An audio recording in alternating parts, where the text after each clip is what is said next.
This is Mack, and I'm Christina. I just rescued him from the shelter a few weeks ago. He's a bundle of energy and confusion, reactive on walks, barking every noise, jumping on everyone within reach, and mouthing whenever he gets overstimulated. I can tell he's smart, and I know there is a great dog in there, but it's nothing going to be an easy ride. Our journey to becoming a team started this week, and I committed to doing in the calm way.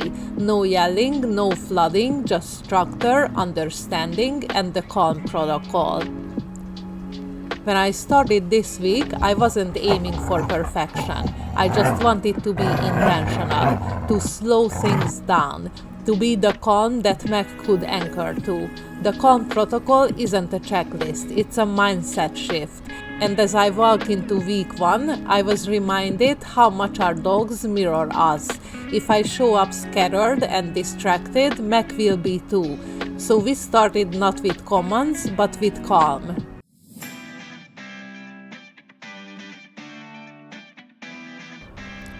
Every morning before any training, we walk slowly through the neighborhood. Not for speed, not for steps, just for sniffing. I gave Mack a long leash, stayed silent and watched. This decompression walk became our meditation. There is something incredible about watching a dog drop into their nose into the earth, into stillness. No commands, no pressure, just presence.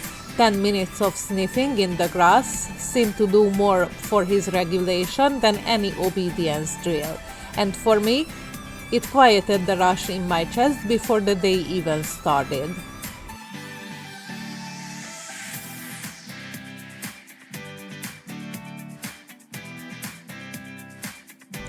Inside, I created his calm zone. It's not fancy, just a thick mat in the corner, a soft blanket, a snuffle mat nearby. But he always chooses the couch. But I treat it like a scented ground. Several times a day, I guided him there with calm touch, long strokes with his back, and whispered praise. No trick, no games, just presence. And first, he would get up quickly. But after a few days, he began to settle, to sigh, to melt into it. That's when I knew we were onto something.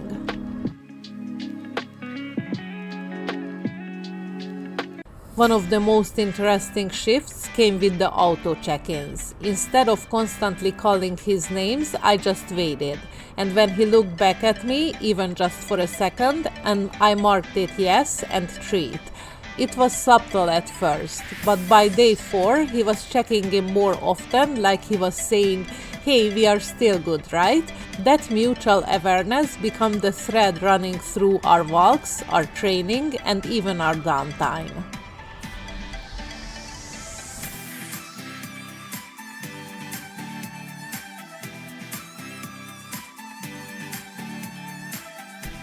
We also began our rhythm of play and pause. I introduced the 1-2-3 game, calling his name playfully, pausing, then rewarding with the moment and joy.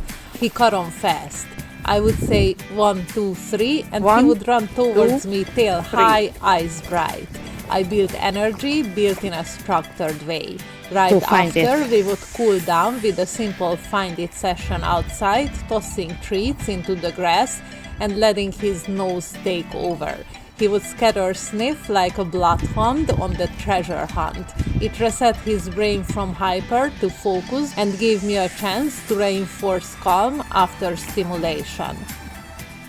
The biggest challenge? Waiting after a cue. I didn't realize how quickly I was feeling silence. I would say sit, and if he didn't respond immediately, I would repeat it. But this week I practiced stillness.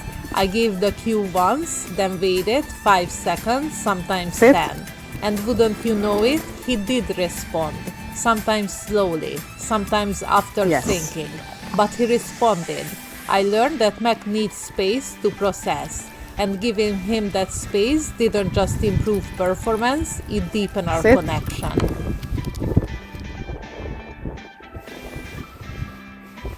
Yes.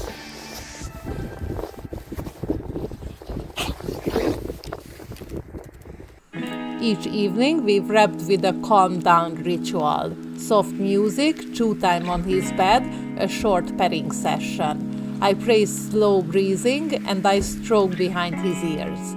He melted, and I realized this is what training really is. It's not about getting behaviors on command. It's about giving your dog a nervous system that they can live in peacefully. One that's not always braced. One that knows how to exhale. Week 1 of the Calm Protocol reminded me that the best training doesn't always look like training. Sometimes it looks like silence, like walking without speaking, like rewarding a look, like letting your dog to be a dog. And in that quiet space, sometimes powerful grows, not just obedience, but trust. That's where we begin.